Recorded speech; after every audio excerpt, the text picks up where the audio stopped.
la teoría subjetiva del valor se alimenta de otros principios que no tienen nada que ver con el pensamiento clásico. De hecho, en la filosofía clásica no se habla de subjetividad propiamente, sino de hipostasis o de hipokeimen, digamos, no sé, que es un sustrato en el que subyacen los cambios accidentales. Entonces, ahí está un poco el problema, digamos. Los liberales no tienen problemas económicos, los liberales son unos capos para hacer dinero.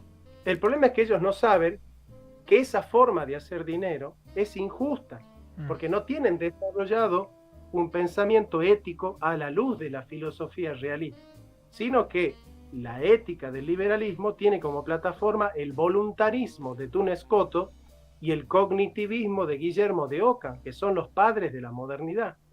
Todavía ningún liberal me convenció de que es posible ser realista, y entiendo por realista aquel que cultiva la filosofía clásica de Aristóteles y Santo Tomás de Aquino, y a la vez ser liberal.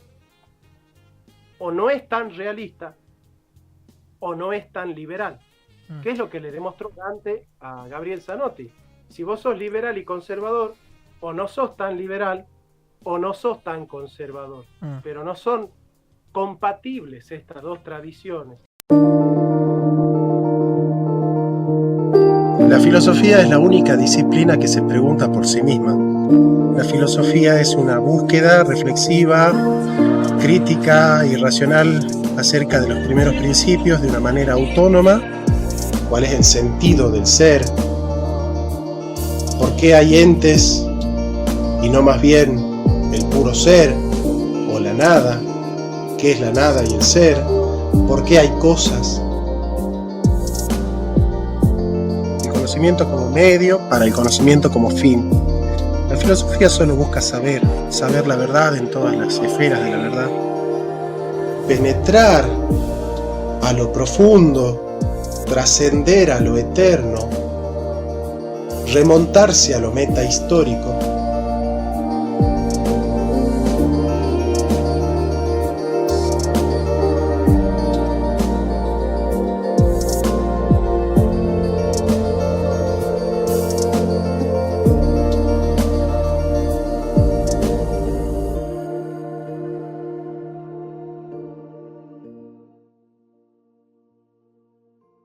La semántica de la palabra en el horizonte mental griego, y me parece que ese es un error que Rudolf Bultmann le llama la mitologización del Nuevo Testamento, que bueno, que lo lleva mucho más atrás a los hagiógrafos, pero que es un problema teológico muy importante del cual yo creo que el catolicismo no se salva.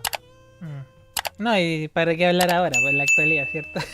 Al menos los católicos ortodoxos están un poco más a salvo de eso, pero al menos, o sea, acá en Occidente, la iglesia católica con el papa que tienen. Ay, ay, ay. Sí.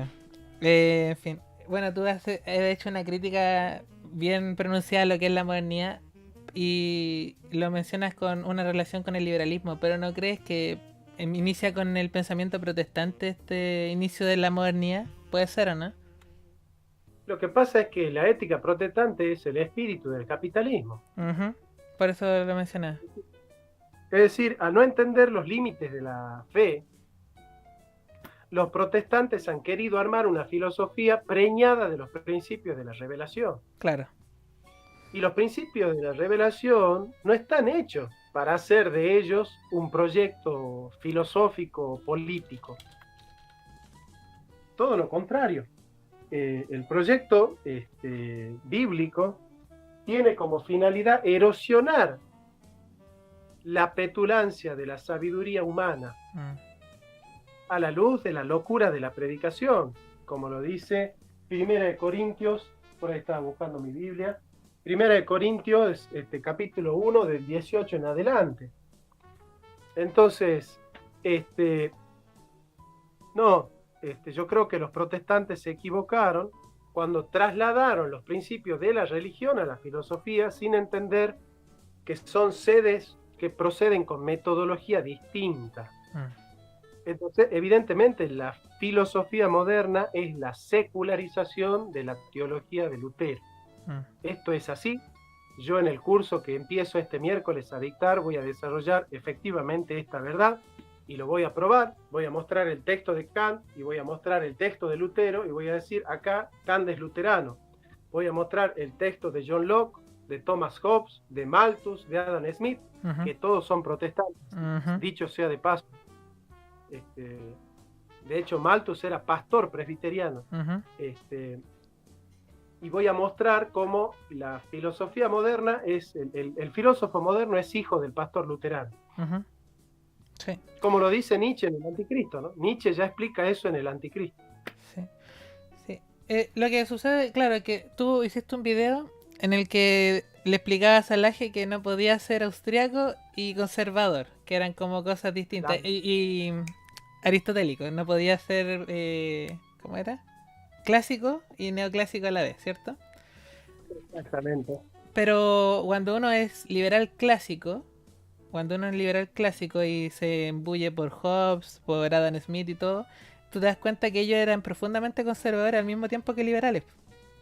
Porque la cultura en esa época era conservadora.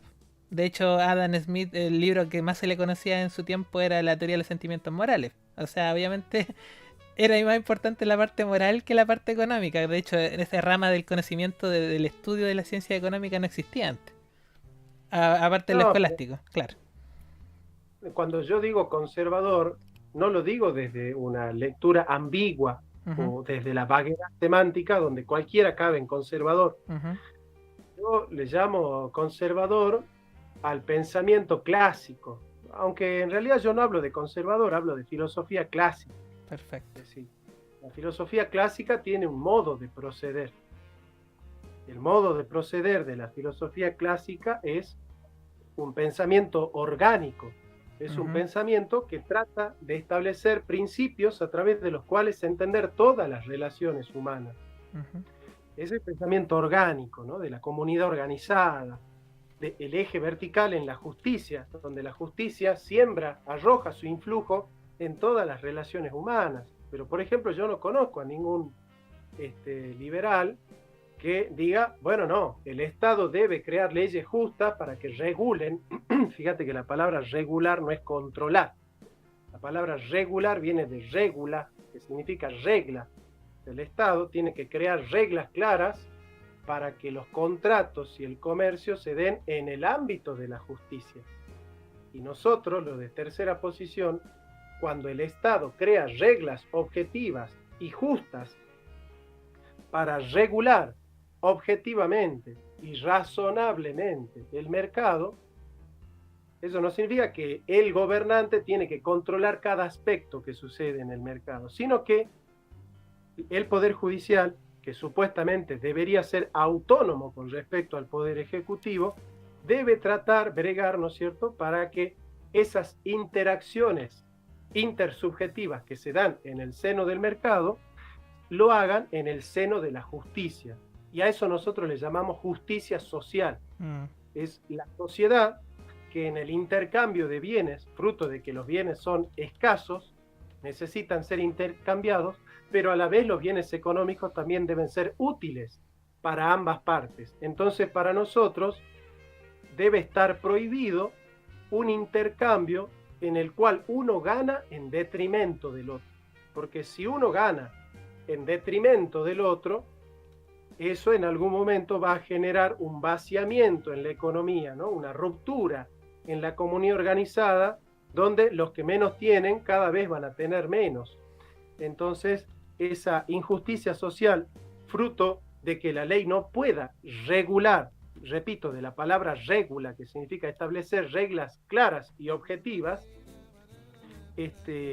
bueno, tiene que ver con una fuerte comprensión de que todas las relaciones humanas son relaciones éticas.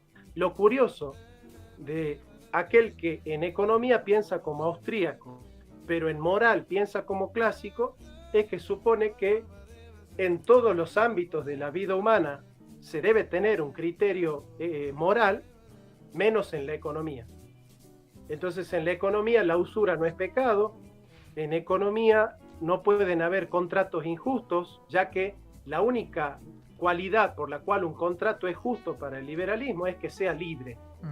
Y si dos personas hacen un acuerdo libre, listo. ¿Qué tiene que ver el Estado con ese acuerdo libre entre dos personas? ¿Me entendés? Sí. Pero claro, no siempre los acuerdos libres son acuerdos justos, Ujú. como no todas las relaciones libres son relaciones justas, ¿no? Ujú. Tranquilamente el oprimido puede aceptar libremente la opresión. Y para un liberal, si el oprimido acepta libremente la opresión, y bueno, es algo que eligió. Entonces, ahí detrás hay un concepto de libertad erróneo que está latiendo en el seno de la modernidad, que se cuela en el liberalismo, y por lo tanto el concepto de libertad del liberalismo surge del seno del pensamiento protestante en teología y del pensamiento moderno en filosofía.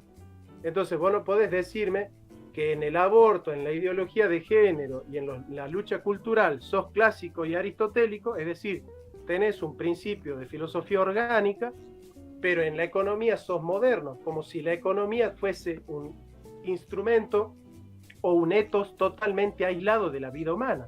Entonces hay que pensarla la vida humana en su integridad. O sea, los liberales saben cómo hacer dinero. O sea, ninguna persona realista como yo le va a decir a los liberales, ustedes no saben cómo hacer dinero. El problema de los liberales no es que no saben hacer dinero, son especialistas en hacer dinero. Sí, lo que más aman los liberales es la plata. Lo que sucede es que el problema del liberalismo no es un problema económico, es un problema moral.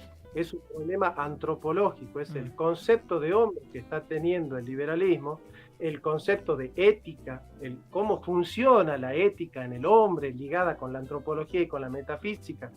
Ese es el problema de los paleolibertarios, de los minarquistas, de los anarcocapitalistas, digamos, que dependen de la filosofía moderna.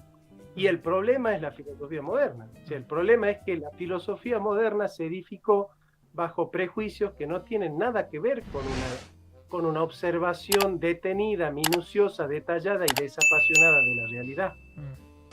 Sí.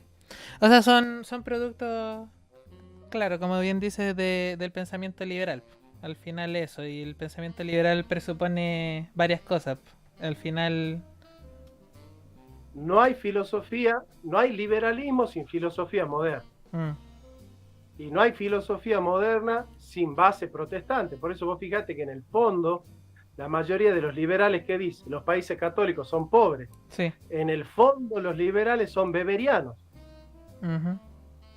Son beberianos, ¿viste? En el fondo tienden a pensar que los principios de la ética protestante son aquellos que nos llevan al progreso. Por eso es imposible que un liberal pueda ser liberal y seguir la doctrina social de la Iglesia Católica, que es lo que en el debate Dante Urbina lo convenció a Gabriel Zanotti de que era imposible dar la batalla por querer sintetizar doctrina social de la Iglesia Católica con liberalismo de la escuela austríaca. Es imposible, y si ustedes observan, estudian ese debate, Dante Urbina destruye uno por uno todos los argumentos de Gabriel, y que Gabriel es amigo mío, pero Gabriel pierde el debate porque trata de sintetizar una filosofía católica que tiene como punto de partida la objetividad de la realidad con el liberalismo que surge de la filosofía moderna y es subjetivista.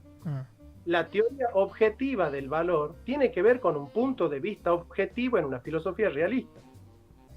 La teoría subjetiva del valor se alimenta de otros principios que no tienen nada que ver con el pensamiento clásico. De hecho, en la filosofía clásica no se habla de subjetividad propiamente, sino de hipostasis o de hipokeimen, digamos, ¿no sé? Que es un sustrato en el que subyacen los cambios accidentales.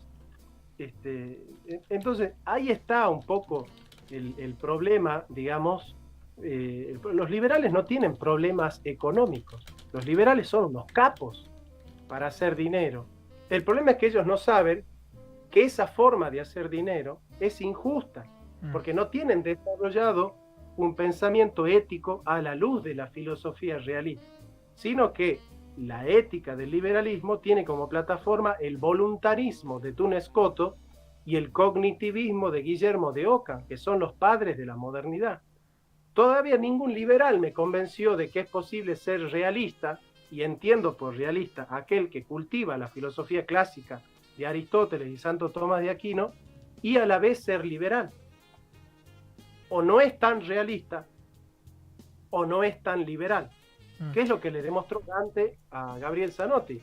Si vos sos liberal y conservador, o no sos tan liberal o no sos tan conservador, pero no son compatibles estas dos tradiciones. Y yo justamente ayer en mi canal he desarrollado un esquema en Word donde he puesto las dos tradiciones de pensamiento y voy comparando la ética, la antropología, la nociología, la ontología, la metafísica, la política, la sociedad, la cultura, en base a un análisis, ¿no es cierto?, antagónico, dialéctico, digamos, y comparativo, dialéctico comparativo, en el cual yo voy diciendo, la filosofía clásica tiene este proceder en nociología, la filosofía moderna tiene este otro proceder y de ahí surge el liberalismo. La filosofía realista en antropología tiene este principio, la filosofía moderna tiene este otro principio y de ahí surge la modernidad. Entonces, bueno, ese es el problema. En el fondo, los liberales tienen problemas filosóficos y problemas éticos. Yo no escucho a liberales hablar de precio justo. Se ríe. Si hay un liberal escuchándome ahora, se van a reír. A decir, precio justo, ¿qué es eso de la justicia en el precio? Y bueno, son así. Pero ¿sabes qué? ¿Sabes qué? Lo que a mí me pasa es que el liberalismo, bueno, es una palabra que a mí yo detesto. O sea, yo desde el principio, porque una de las primeras cosas que yo cuando empecé a meterme en el mundillo de la filosofía y todo, fue leer El Mundo Feliz. Y El Mundo Feliz es una distopía liberal, pues. No es una distopía socialista, es una distopía liberal. Entonces, desde el principio yo decía, yo no quiero esto, no quiero esto. Y lo que me he dado cuenta es que muchos libertarios, en vez de ser liberales, son anarquistas. Entonces siempre tratan de eliminar el Estado para que aparezcan grupos intermedios. Y por eso son algunos foralistas, monarquistas, porque creen que las relaciones humanas tienen que ser de abajo hacia arriba y no de arriba hacia abajo como postulan los liberales y los socialistas. Yo creo que eso hay que agregarlo a la ecuación.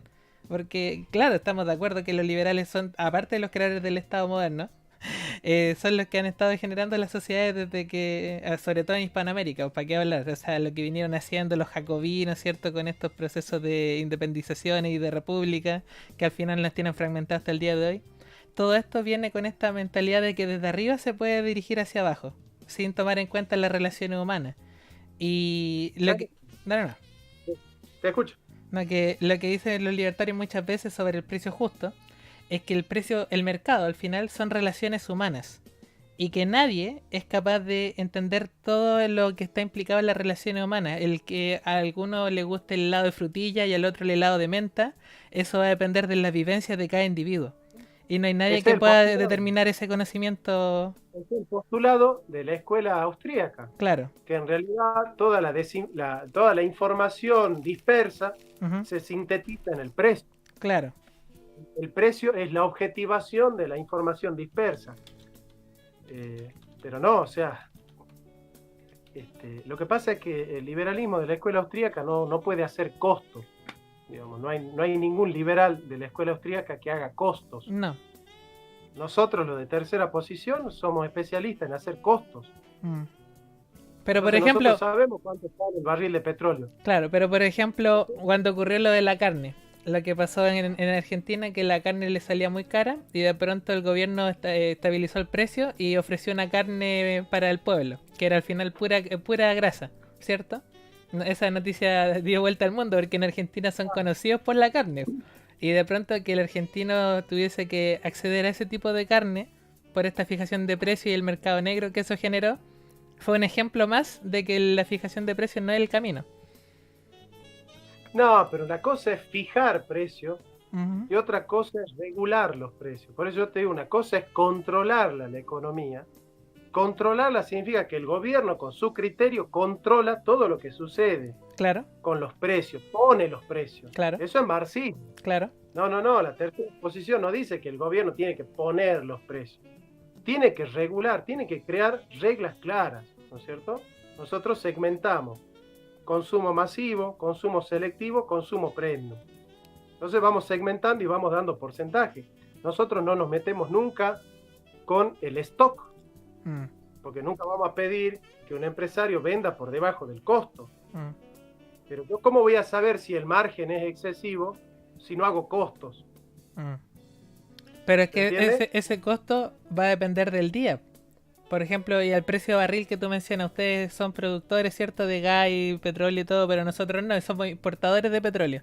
Y el precio del petróleo va a depender del mercado internacional. Por tanto, un día puede valer algo, otro día puede valer otro precio. Y Y hay que hacer los costos. el Y hay transporte, que hacer los costos de nuevo. pero Hay eso, que hacer los costos. pero eso es demasiado rápido. Ese tipo de información es muy rápida, se va regulando día a día, entonces no hay nadie con la suficiente agilidad para poder determinar, sobre todo en países tan grandes como los nuestros, el precio justo en determinado día. Porque... Nosotros, ¿Mm?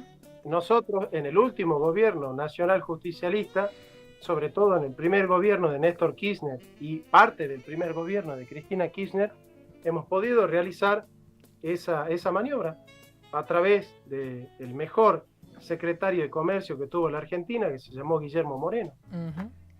Lo podíamos hacer tranquilamente.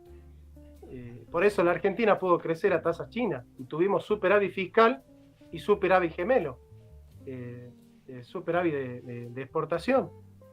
Así que nuestra doctrina y nuestra práctica muestran que es posible. Claro que es difícil, claro que lo más cómodo es decir los precios en el mercado, los salarios en paritarias. El problema es que los hombres librados a sus propios instintos no son seres buenos que quieren hacer el bien a la población con bienes de mejor calidad y de menor precio. Digamos, lo que es propio del hombre, y eso es un poco ser honesto con uno mismo, cada uno examina su corazón y se da cuenta que el motor de lo que lo mueve a hacer economía no es el beneficio, la solidaridad y la empatía con el prójimo, sino justamente es ganar más con el menor esfuerzo posible, y si es en detrimento del otro no importa. Por eso tiene que ver el criterio de la justicia, porque dos hombres en una relación entre ellos siempre pueden ser evaluados bajo el criterio de la justicia. Por ejemplo, existe una manera injusta de ser amigo, existe una manera injusta de ser padre, existe una manera injusta de ser soldado, existe una manera injusta de ser profesor. Bueno, existe una manera injusta de comerciar. ¿Por qué? Porque en el comercio se puede dar la lesión de la integridad económica del otro. Y yo sé que los liberales se están riendo. Yo sé que se están riendo. ¿Cómo lesionar la integridad económica del otro? ¿Sí? Los chinos lo hacen.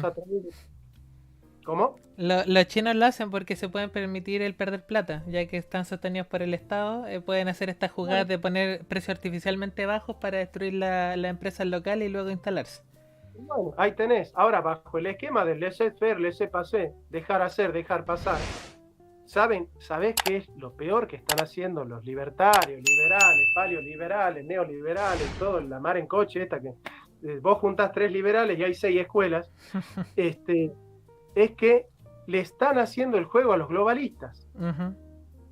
Porque un mercado desregulado, no descontrolado, desregulado, es desregulado a favor de los pobres o desregulado a favor de los metacapitalistas. Y en ese sentido es muy interesante leerlo a Olavo de Carvalho, este filósofo brasilero que dice: ya no estamos en un sistema capitalista.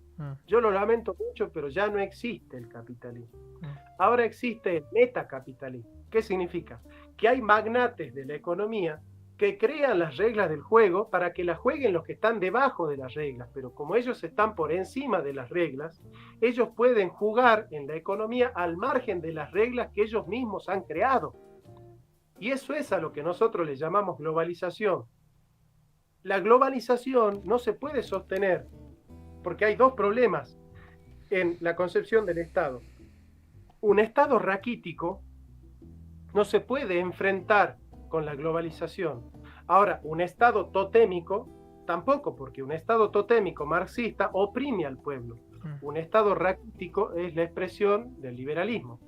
Entonces nosotros necesitamos un Estado moderado, mediano, que sepa actuar con virtuosidad, que no intervenga, pero que sí regule. ¿Qué significa regular? Vuelvo a lo mismo. Crear leyes claras y justas, leyes objetivas. O sea, el Estado dice: miren, estas son las leyes. No nos vamos a meter con el stock, nos vamos a meter con el flujo para que no sea excesivo, porque cuando el flujo es excesivo, en la canasta básica, ¿quién está pagando ese flujo? en la canasta básica, la está pagando el pueblo. Acá en la Argentina se vendía el liberalismo de Chile como el ejemplo a seguir en Latinoamérica. José Luis Esper, un gran candidato del liberalismo argentino, decía, nosotros tenemos que seguir el modelo de Chile. Bueno, pero lo que hizo colapsar el modelo chileno no fue la economía, fue la parte moral. Fue que la izquierda con la socialdemocracia empezó a degenerar las sociedades, sobre todo en las juventudes menores de 30, hasta llegar al punto de volverla en grupo anarquista insurrecto. Que eso es lo que explotó. No, pero yo cuando estuve en Chile, habían muchas personas que no podían pagar su educación, ¿no? Y eso no es un problema de la izquierda. No es un problema de la izquierda que gente no pueda acceder a la educación gratuita. Porque yo conozco chilenos que vienen a estudiar en la Argentina, porque no tienen plata para pagarse la educación privada en su país. Acá en la Argentina vienen a estudiar nuestros hermanos bolivianos, nuestros hermanos peruanos. ¿Por qué vienen a estudiar en la Argentina? Porque en la Argentina la educación es gratuita. Sí, pero nosotros acá en Chile tenemos un problema con las universidades desde hace bastante tiempo, y es que tenemos demasiado caciques y pocos seguidores. Tenemos demasiados líderes, demasiados ingenieros en obras públicas y todo, pero muy pocos técnicos.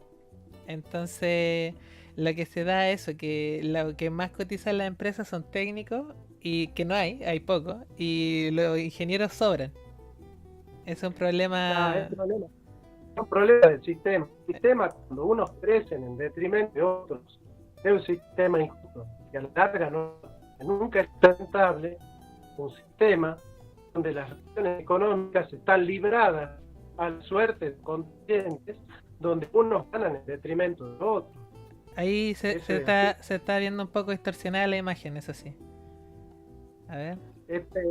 No estoy a favor del comunismo, soy un enemigo formidable del comunismo. Acá los comunistas me odian, ¿no es cierto? Pero, y eso te quería decir, nosotros los de tercera posición, no es la postura equidistante, como la síntesis de errores de izquierda y los errores de derecha, digamos, ¿no? Esa síntesis de dos errores. Nosotros no somos tercera posición porque estamos de las otras dos, sino porque vimos después de la segunda. Somos una mirada superadora a la segunda posición del marxismo. Ahí, entonces, lo último que estás diciendo no se escucha muy bien. O sea, como que la señal se fue, no sé, pero se escucha distorsionado. Ahora más. A ver, espera.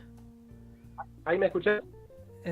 Te escucho, pero la imagen quedó como congelada, espera. Te ves como pixeleado. Yo me veo más o menos bien.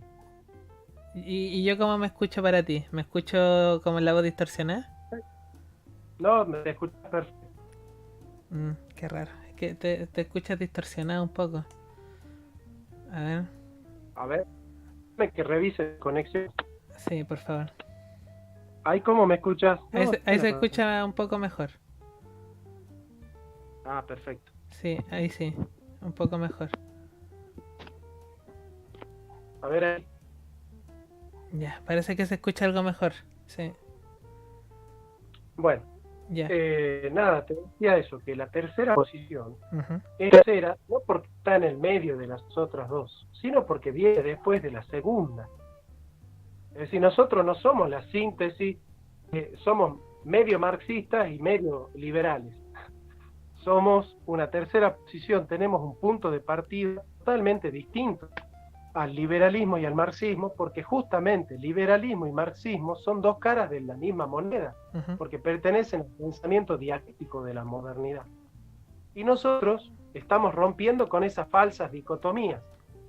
O sos machista o sos feminista, o sos de izquierda o sos de derecha. ¿Viste? O estás a favor de la igualdad o estás a favor de la equidad.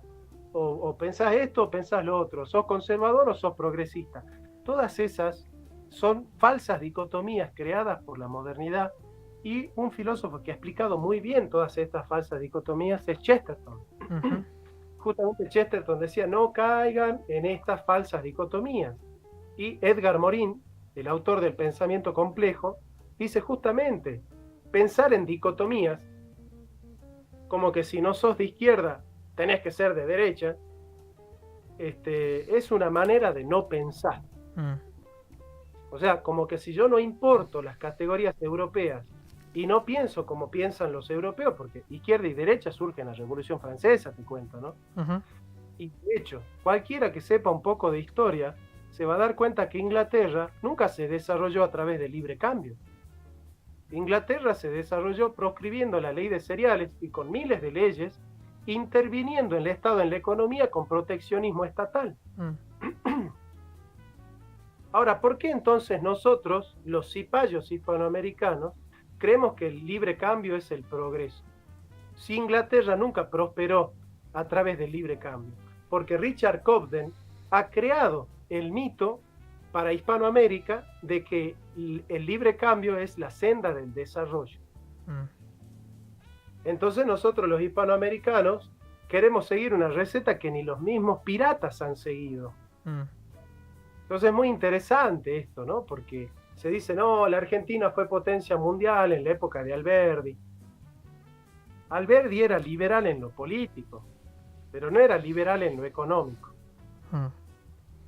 Es decir, liberal en lo económico, ¿qué es? Que la Argentina no intervenga cuando los ingleses quieren traer sus productos a la Argentina para no proteger la industria nacional. Bueno, si eso es ser liberal, déjame tranquilo nomás, ¿viste? Porque, digamos, no hay nada más, bueno, en ese sentido nosotros somos medio desarrollistas, ¿viste? Mm. Bueno, eso te quería comentar, si como tercera posición tú mantenías la idea del proteccionismo y el desarrollismo, parece que sí. Sí, en ciertas cosas sí, porque efectivamente en Hispanoamérica un país no puede desarrollarse si no tiene una industria fuerte, porque en el intercambio de mercancías, obviamente que siempre vale más un producto manufacturado que la materia prima. Eso es así, porque el producto manufacturado tiene valor agregado. La materia prima no tiene valor agregado. Vos decime qué es mejor, exportar uva y banana o exportar televisores o radios o No, claro, camionetas. pero por ejemplo ya, no exportar uvas, pero exportar vinos de última calidad, exportar comida de última calidad, entregar servicios de turismo de altísima calidad, entregar, no sé, pues cosas que nosotros tengamos que ellos no tengan. Y que ellos vengan a nosotros y nosotros ahorrarnos el transporte, porque ¿qué es lo que sucede? Que estamos compitiendo con el resto del mundo, que tiene mejores redes de comunicación y de transporte, por tanto nuestro envío sale mucho más complejo que el de ellos. Bueno, pero ellos tienen mejores redes porque ellos producen el ferrocarril que tienen, producen las vías, producen los autos, producen la tecnología, las redes. O sea, todo está sostenido en que ellos tienen sus industrias y nosotros no las tenemos.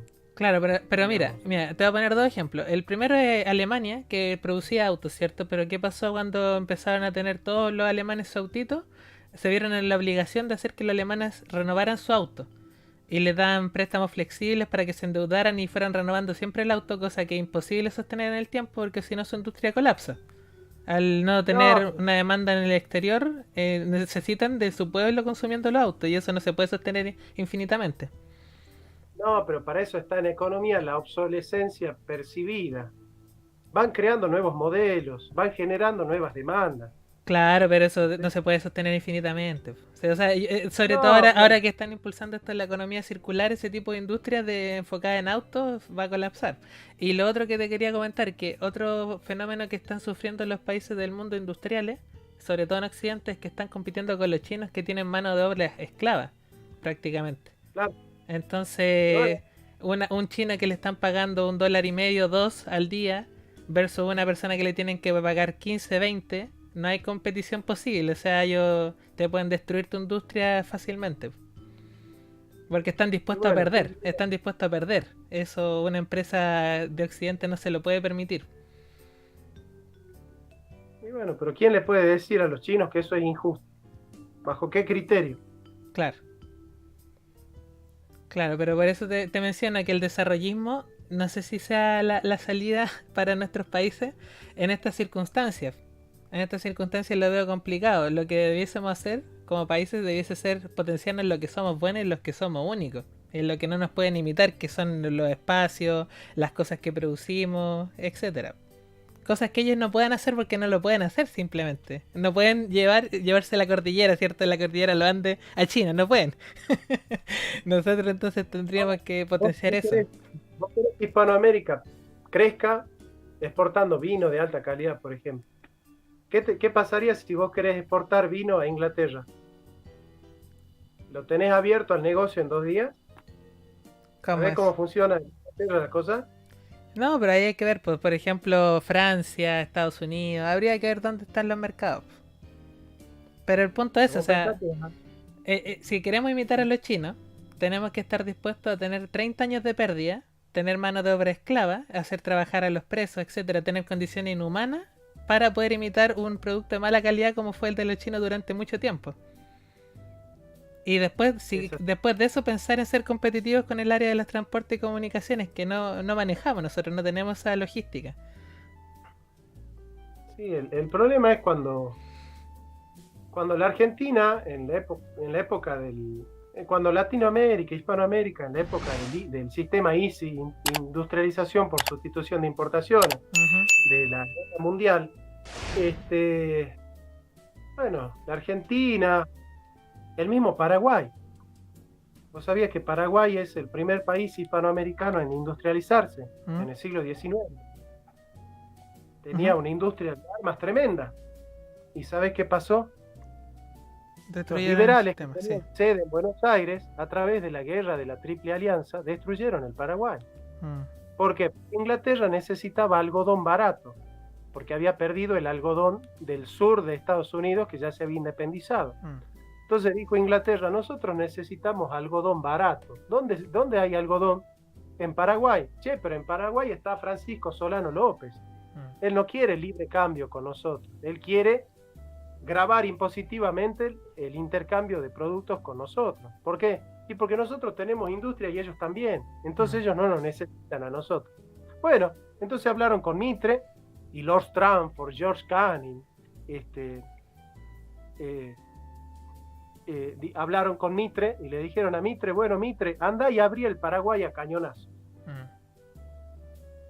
Sí. Y abrieron el Paraguay a cañonazo. Bueno, eso lo hicieron los liberales. La fragmentación del territorio hispanoamericano, la balcanización del territorio hispanoamericano, la hicieron los liberales. Sí, totalmente. La usurpación de tierras a la Iglesia Católica la hicieron los liberales. Sí. La usurpación de la educación, que hoy está en manos de la izquierda, se la sacaron a la Iglesia los liberales. Sí. O sea, yo nunca me pierdo ni me confundo de que los que le han dado las grandes embestidas al occidente cristiano no son los marxistas, son los liberales. Claro. Pero ojo, yo diría más allá que es liberalismo, socialismo, marxismo-leninismo, en ese orden. Masonería.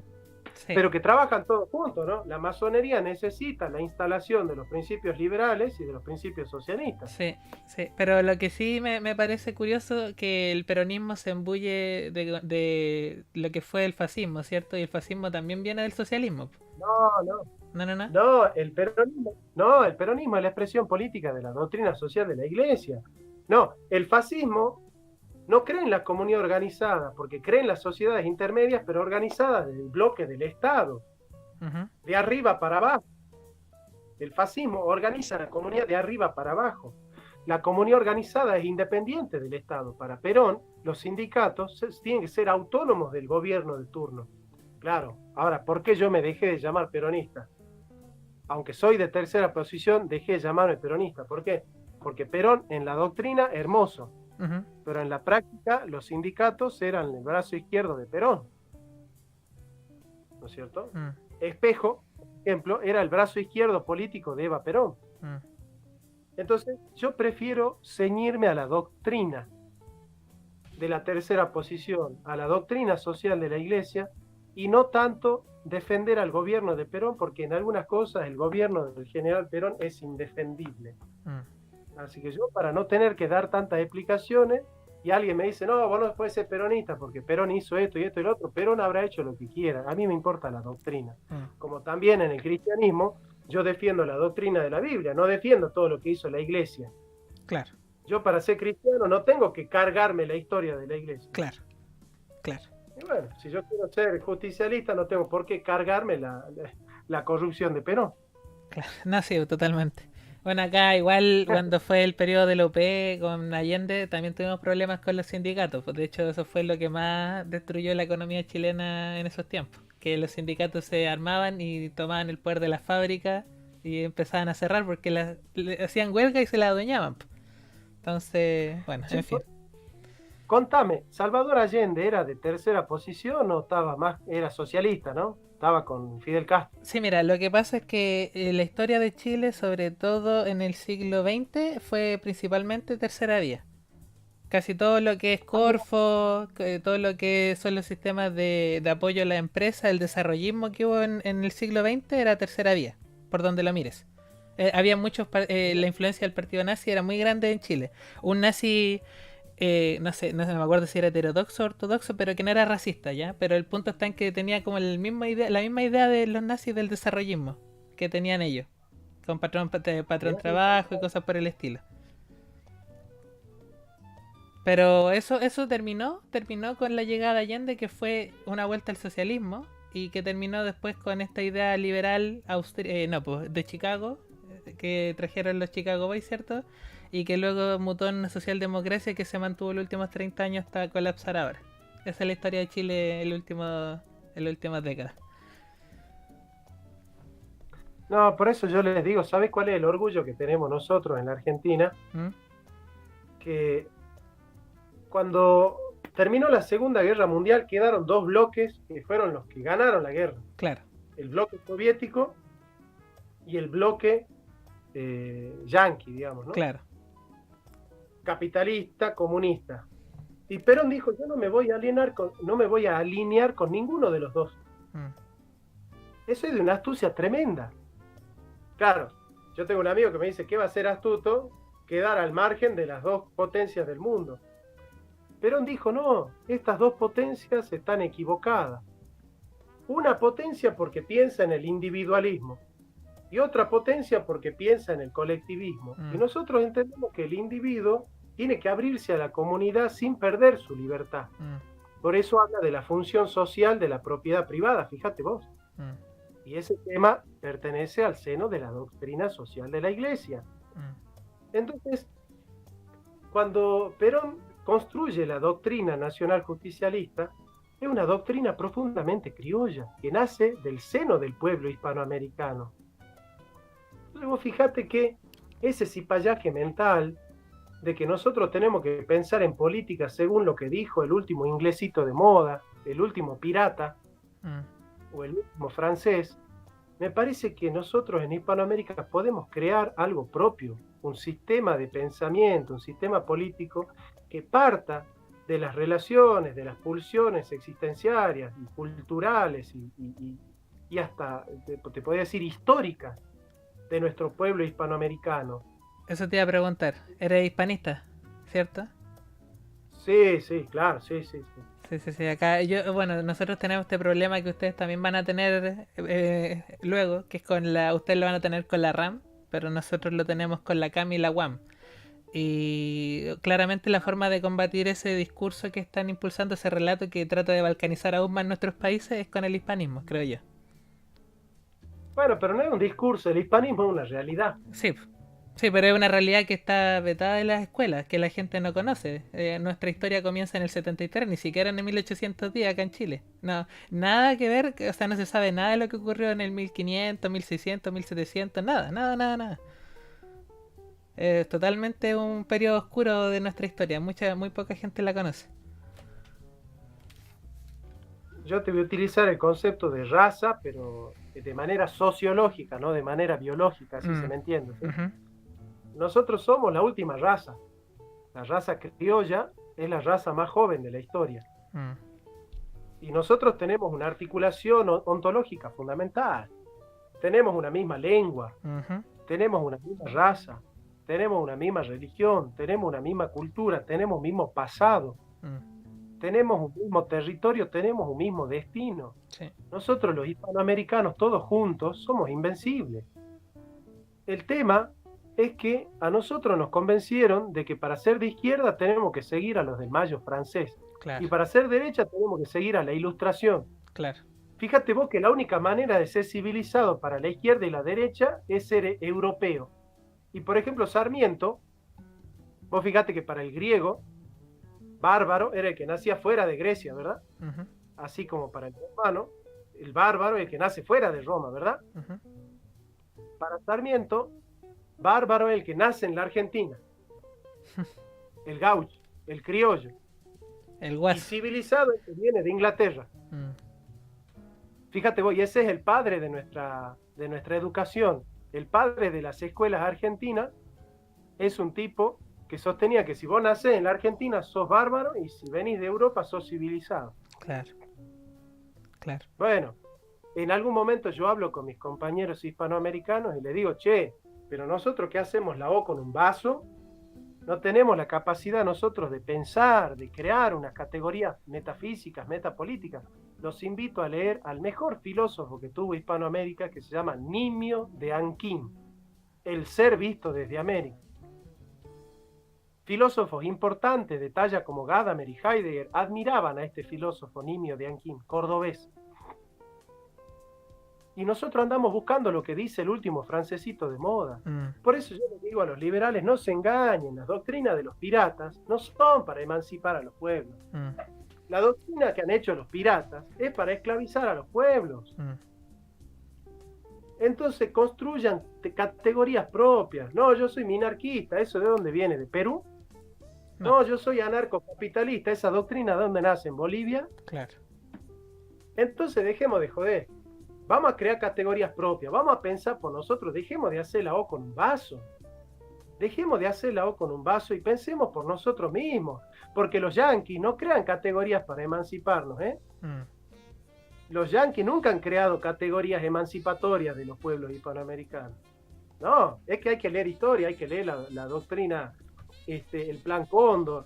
La guerra del Los opio. coloniales dicen, hay que leer la enmienda Platt, hay que leer el plan Cóndor, Mm, hay que leer el consenso de Washington. mm, Digamos, a los yanquis nunca les preocupó la emancipación, la liberación ni la prosperidad de los países hispanoamericanos. Entonces, no importen categorías de los yanquis ni de los europeos. Cuando nosotros acá en la Argentina tenemos a César Belaúnde, tenemos a Jorge Abelardo Ramos, tenemos a Jaureche, tenemos a Scalabrini Ortiz, tenemos a grandes pensadores hispanoamericanos que han elaborado categorías con nuestras propias situaciones existenciales, sociopolíticas, históricas de Hispanoamérica. mm, Porque nosotros debemos descolonizarnos primero mentalmente. mm. Porque cuando nosotros pensamos que la única forma de hacer política es o izquierda o derecha, estamos colonizados por la cultura francesa. Cuando nosotros pensamos que la única manera de romper con el progresismo es el liberalismo, estamos colonizados por la cultura inglesa.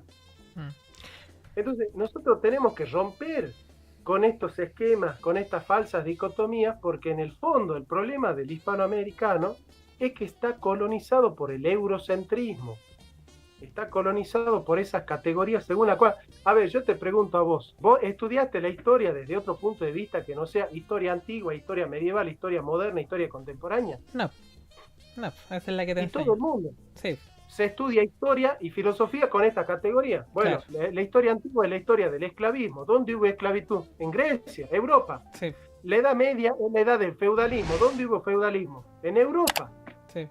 A pesar de que Manfred Kosok trata de ver sistemas precapitalistas En o Asia. aparecería en Hispanoamérica, en Asia, ¿no es cierto? Como hace Julio Liborio Justo, por ejemplo.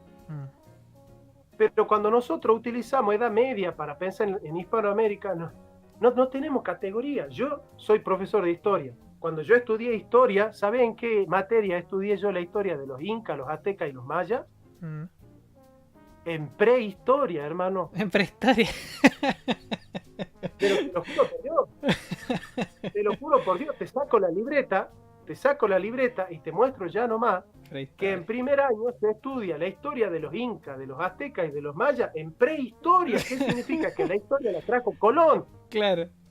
Pero ¿hasta dónde vamos a llegar nosotros, hermano? ¿Sabes qué? Se enseña que Hernando de Magallanes fue el primero que vio la unión del Atlántico con el Pacífico. ¿Y sabe qué preguntamos nosotros? Che, ¿y qué los patagones no tenían ojos? También. Sí, ¿Vos me entendés o no me entendés? sí. Bueno, entonces en algún momento nosotros tenemos que tener un poco de orgullo propio, ¿me entendés? ¿Cómo puede ser que a mí me vengan a querer convencer de que la doctrina de los piratas me va a emancipar? Mm. Claro, pero nosotros... Dejen, No, dejen a los pero... piratas. Claro, pero eso sí que nosotros, nuestro lenguaje, ya nuestra forma de comunicarnos, de escribir, ¿cierto? De expresar ideas, está en castellano. Eso hay que dejarlo claro. Entonces la influencia de Europa, sobre todo de España y de Castilla, en Hispanoamérica, es importantísima. No así el mundo anglo, que acá no tiene mucho que ver, como que cosechó lo que ya estaba construido, pero de la influencia de España, acá no se puede negar. Ellos civilizaron... Hermano, Dale una. hermano, ¿sabés dónde ha triunfado más la leyenda negra? Acá, sobre todo acá. No, ¿saben en qué país la leyenda negra se ha vendido más? Acá En y en España. España, sí, En España creen que el imperio español fue lo peor que le pasó al mundo. claro. Ahora yo te lo digo como historiador. ¿Vos sabés cuál es el único imperio de la historia que en pleno auge de su poder ha contratado a filósofos en Salamanca y a teólogos para que examinen si su conducta frente a los indígenas era justa o no? El imperio español. El único imperio en la historia de la humanidad que en pleno auge ha creado un comité para que juzguen al imperio si su conducta era ética o no era ética. Claro. ¿Te imaginas un imperio haciendo eso? No. Bueno, el imperio español hizo eso y surgió el primer derecho de gentes de Francisco de Vitoria, que fue uno de los fundadores, con Hernando de Lerma, de la ciudad de Salta. El derecho de gentes. ¿Qué dijeron los españoles? Tenemos que crear un derecho internacional para tratar justamente a los indígenas no como esclavos, ni vasallos, sino como súbditos del rey. E hicieron el derecho español para tratar con justicia a los indígenas. Yo no conozco ningún imperio en la historia de la humanidad que haya hecho lo que hizo el imperio español. Para nada. Y lo otro, que lo que hablamos nosotros hace un rato de la logística y de la velocidad de transporte, como estábamos todos nosotros cercanos, Perú, Argentina, Chile, ¿cierto? Estábamos todos juntos, el comercio acá era mucho más ágil que en España. Entonces tú tenías que los virreinatos, tanto en Perú como en México, estaban mucho mejor que en España. Eran más ricos. ¿Sí? ¿En qué otro imperio te pasa eso? En ninguno. ¿Es así? ¿Es así? Es así. Si ustedes van a las ruinas de San Ignacio, van a encontrar que los jesuitas le enseñaban a los indígenas a leer. Le han creado un alfabeto para que puedan tener su propio lenguaje, su propio idioma escrito. Le enseñaban derecho, le enseñaban teología, le enseñaban filosofía, ética, cultura. Escribieron su historia. Humanizaron al indígena. Por eso los indígenas amaban a los jesuitas. Sí. No, y por eso también estaban acá en Chile, sobre todo cuando ocurrió esto de la República y la Independencia, tenía a los mapuches realistas que estuvieron peleando contra los patriotas, ¿cierto? Los que estaban impulsando la República por décadas y décadas. No, por eso yo bueno, por ejemplo, ¿sabes cuándo nace la globalización? La globalización nace en 1898 con la guerra hispano-norteamericana. Cuando los yanquis se enfrentan con los españoles y los españoles con barcos de madera. Entonces grandes exponentes del pensamiento hispanoamericano dijeron, bueno, ojo con estos yanquis, ojo con estos yanquis que se las traen. Hay un autor uruguayo que ha escrito un libro muy importante que se llama El Ariel. Ya te voy a decir el nombre de este autor. Uruguayo. Él escribió un libro que se llama El Ariel, muy importante. Y él justamente él fue el primero en teorizar lo que se llama la nordomanía. Nordomanía. Sí, es un concepto muy interesante, la nordomanía, es esa manía con los yanquis. Claro, con los nórdicos. Viste que todavía está. viste que todavía está esa nordomanía, ¿no? Esa manía con los yanquis, que ellos son el imperio, que son el ejemplo a seguir. José Enrique Rodó. Perfecto. José Enrique Rodó. Pero ojo. Les recomiendo que lean. Sí, pero ojo, sí, como sin irnos mucho del punto, lo que es importante, sí, y yo creo que también por eso se está haciendo, el hecho de proteger un poquitito al mundo anglosajón, a todo lo que es Occidente, porque actualmente no podemos negar que Occidente es el mundo anglo, es evitar de que colapse esto, porque si colapsa lo que se va a imponer es el imperio chino. Estamos claros. Y es peor. Cuando se imponga el imperio chino, vamos a extrañarlo a los yanquis. Sí, sí. Entonces yo creo que por eso hay tanta gente tratando de defender a los anglos. Sí, están defendiendo a los anglos porque hay un símil entre lo que hicieron los ilustrados con la leyenda negra contra el imperio español versus lo que están haciendo los académicos, ¿cierto? Los intelectuales en contra del mundo anglo en relación a los chinos. Entonces por eso hay mucha gente que hace este símil, leyenda negra anterior versus esta nueva leyenda negra contra el mundo anglo, que está justificada en muchas cosas, pero que también tiene cosas buenas, y que el imperio chino no creo que las vaya a mejorar, no creo que sea una mejor calidad de vida la que nos proponen. Ahí estamos de acuerdo. Así como una crítica furibunda a la Iglesia Católica, lo que hace es erosionar el poder del cristianismo, no a favor de la libertad, sino a favor de los musulmanes. Exactamente. Sí. Los musulmanes, cuando lleguen a Hispanoamérica y se instalen, no van a ser democráticos y van a respetar la libertad de pensamiento, la tolerancia, y todo eso, ¿no? Para nada.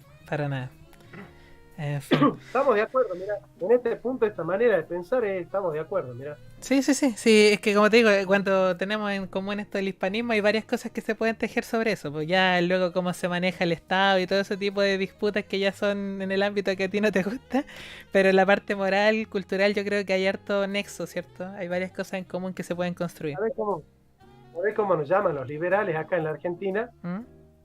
La izquierda inteligente. La izquierda inteligente.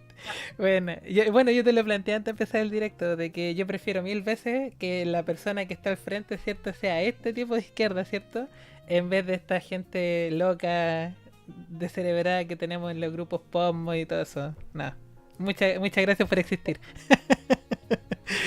Muchas gracias por existir, de verdad. En fin. No, yo admiro mucho a los liberales en muchas cosas.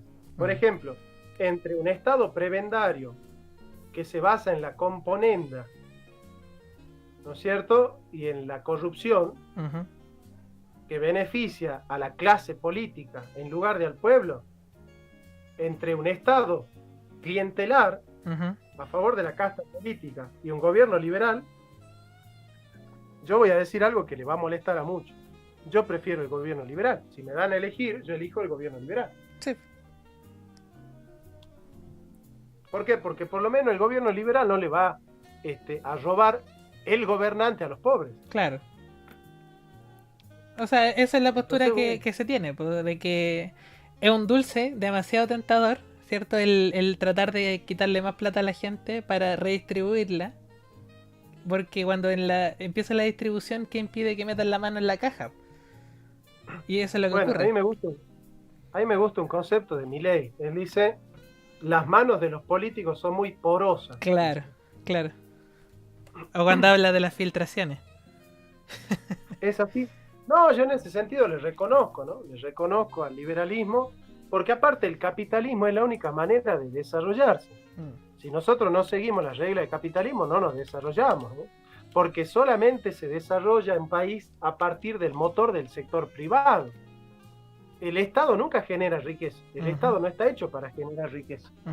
Está hecho para mal distribuir la que existe. Claro, eso lo tenemos nosotros. El capitalismo sabe producir riqueza, pero no la sabe redistribuir. Para eso estamos nosotros los peronistas, para redistribuir la riqueza.